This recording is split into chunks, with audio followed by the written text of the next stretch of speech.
everyone, I'm Mansi and once again welcome back to our series of videos. आज हम लोग बात करने वाले हैं ऐसे टॉपिक के बारे में जिसके बात करना हम लोग ने कल के टॉपिक में चालू किया था and that is about some methods of cleaning. इसके पहले वाले वीडियो में हम लोग मैनुअल मेथड्स ऑफ क्लीनिंग की बात की थी. आज के वीडियो में हम लोग बात करने वाले हैं about mechanised methods of cleaning. ये आप क्लीनिंग इक्विपमेंट जो मैकेनिकल क्लीनिंग इक्विपमेंट है इनके साथ आपको ये चीज़ें अगर आप रिलेट करोगे so it will be very helpful. I will surely provide the link of the videos of mechanical equipments which are been used by housekeeping department, so it will be easier for you to relate the thing.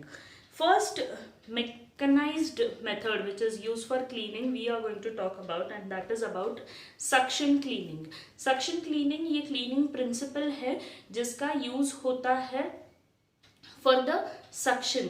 ये principle vacuum cleaners में use किया जाता है. Maybe वो dry vacuum cleaner है, dry and wet vacuum cleaner है. It works on the principle of suction cleaning. Another is about spray buffing. इसके बारे में भी हम लोग ने जब इक्विपमेंट की बात की थी तब बात की थी, जिसमें से स्प्रे जो भी आपका क्लीनिंग एजेंट है जो पानी के साथ मिक्स करके हमें इसके ऊपर ये मशीन में जो कैन रहता है इसमें डालना है टैंक में या फिर कैन में and it will get spray on the surface and with the help of pad, with the help of brush, the surface will be scrubbed and whatever the soil is there, whatever the dirt is there, it will be removed by scrubbing. Next is about polishing. It is about removal of soil and putting a fresh layer of finish for that surface so that it will last for a longer time. Another is of burnishing. What is burnishing actually? हम लोग ने burnishing machine के बारे में भी बात की है.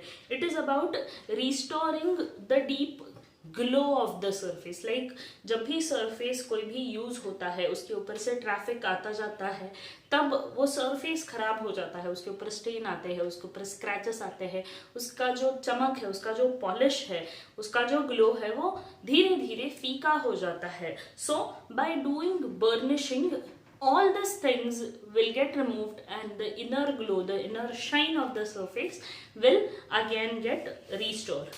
Then next is about scrubbing. It's about removing the dirt, dust, scratches, marks which are there on the surface. Light scrubbing will remove just one or two coats of the finish which is given, but if the scrubbing is hard it will remove all the layers and it will be much more easier ahead to do the refinish of the flooring or of the surface. Then is about stripping. हम लोग ने striping machine के बारे में भी इसके पहले बात की है. Stripping is removal of all the floor finishes which are there and that after stripping you will get a raw surface जिसके ऊपर कोई भी तरीके से कोटिंग नहीं है, कोई भी तरीके का पॉलिश नहीं है. So now you can again put a fresh polish. लेकिन ये बहुत कॉस्टली जाता है क्योंकि इसके जो रीएजेंट्स यूज़ होते हैं, इसके लिए जो मशीन यूज़ होता है, जो अलग मैन पावर यूज़ होता है, इलेक्ट्रिसिटी यूज़ होता है, सो इट बिट एक्सपेंसिव. लेकिन अगर आप वो सरफेस को प्रॉपर मेंटेन रखते हो, जैसे कि बर्निशिंग है, पॉलिशिंग है, स्क्रबिंग है, ये सब कुछ करके प्रॉपर आप अगर वो सरफेस को मेंटेन करते हो so it is easier to lower down the frequency of stripping the flooring. Stripping is like removing a layer, a thin layer from that surface has been removed, all the polishes are been removed. तो हमें वापस उतना time उसके लिए हमें डालना पड़ता है क्योंकि जब लेयर निकल जाता है उसके ऊपर अगेन रीपॉलिशिंग करना भी उतना ही इम्पॉर्टेंट बन जाता है. नहीं तो वो सरफेस बहुत जल्दी खराब होगा. लेकिन अगर वो सरफेस को हम लोग प्रॉपर मेंटेन रखते हैं तो it is easier to reduce the frequency of stripping. Then about laundering. Laundering is the thing which is removal of soil or removal of stains from the textile by using aqueous medium यानी जिसमें पानी का इस्तेमाल होता है। ऐसे पानी का इस्तेमाल करके कपड़े से फ्रॉम द टेक्सटाइल हमें डर्ट, डस्ट, स्टेन जो भी है वो रिमूव करने हैं। That is the process of laundering. Then it's about dry cleaning. It's about removal of stains, soil without using aqueous material. So solvents के साथ जब भी dry cleaning की बात आती है, do remember the solvent, do remember the petrol, because that has been used for dry cleaning. Then ये सारी चीज़ें हमें क्यों करनी पड़ती है, किस बेसिस के ऊपर ये सारी चीज़ें प्लान होती है? That is always been plan. वो सरफेस का यूज़ कैसा है, वहाँ पे ट्रैफिक कितना है, how the surface is maintain, if that is maintain well, then ये सारी जो चीज़ें हैं वो आप अच्छे से साइकिल में फॉलो करते हो, the surface will remain good. If you ignore the surface, then the shine will get loosened up. It won't give you that effect, that aesthetic effect which the surface has to give. So this was about the processes like manual one and the mechanical one. But with these processes there should be a proper timetable or there should be a proper frequency for the cleaning. एक frequency में cleaning होना चाहिए. ऐसे नहीं एक बार we will just take an example of dusting. मैंने एक दिन अच्छे से पूरा रूम को डस्टिंग किया and then I left it like हवा में छोड़ दिया एक महीने के लिए. No, it won't give me the result. After 1 month when I'll open the room, it will be again full of dust. So maintaining it properly, maintaining that surface, maintaining that area properly is also important. And to maintain the area, the frequency is important. So basically there are 3 kinds of frequencies on which the cleaning works. First is the daily routine task, second is the weekly task, and third is periodic task. Going in deep, daily task ऐसी चीज़ें जो daily basis पे की जाती है या करनी चाहिए to maintain that particular area.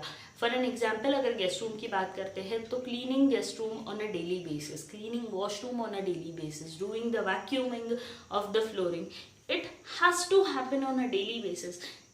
If this happens on a daily basis, then only the area will be maintained. Then is about a weekly task. ऐसे टास्क जो वीक में एक बार किए जाते हैं. दैट में include the polishing of the metal surfaces, dusting of hard to reach areas. So ऐसी चीज़ें जिनकी फ्रीक्वेंसी आफ्टर एवरी वीक होती है, एक डे पर्टिकुलर दिया जाता है, उस दिन पे ये काम होते हैं. Then it's about periodic task. Periodic task में आते हैं मे बी मंथली कुछ चीज़ें, मे बी कुछ क्वार्टरली, कुछ हाफ ईयरली, कुछ एनुअली. ऐसे भी कुछ क्लीनिंग होते हैं जो इस तरीके से भी किए जाते हैं. Likewise doing a carpet shampooing, wall washing है, शैंडलियर का क्लीनिंग होगा, या फिर stripping and polishing of the floor है. So it can be done on a periodic basis. But how we will do this, how we will plan these activities, how we will remember these activities, it is very simple to make a chart of each and every activities which you are doing and putting it into your pantries, so it will be easier for you. Okay, what I have to do, like when I was working as a guest room attendant, हमें भी एक chart हमारे भी पैंट्रीज में लगे हुए थे with the daily cleaning. जैसे कि हमें डेली क्लीनिंग इसमें आता था, गेस्ट रूम का क्लीनिंग है और जो वैक्यूमिंग है, डस्टिंग है, वॉशरूम का क्लीनिंग है, that was our daily task. लेकिन ऑन ईच डे हमें एक एक्स्ट्रा टास्क भी मिलता था जो हमें हर रूम में करना पड़ता था. So it's kind of a weekly cleaning. For an example, like Monday को डोर नॉब का पॉलिशिंग हो गया, ट्यूसडे के दिन फॉर एग्जाम्पल डीप क्लीनिंग यानी एसी वेंट्स का क्लीनिंग हो गया, वेनसडे को जो भी वॉशरूम के ड्रेन्स है उनको क्लीनिंग करना हो गया. So it depends upon the SOP of that particular property, but it is very very important to follow that chart. वो चार्ट में सारी चीज़ें आती थी which need to be done to maintain the standard, to maintain the quality which is given to the guest and which has been expected by the management,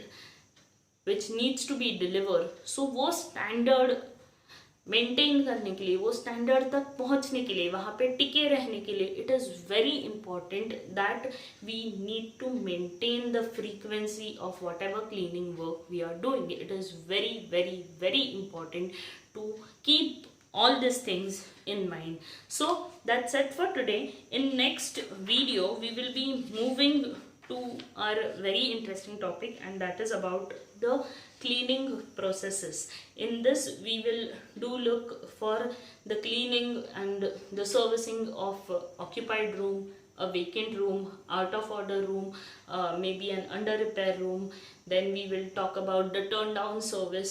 So this will be a very interesting topic for everyone. Till then, do take care, do like to our videos, do share it with your friends, with the people who are doing hotel management or who are interesting to know all these things, and even do subscribe to our channel. Thank you for watching.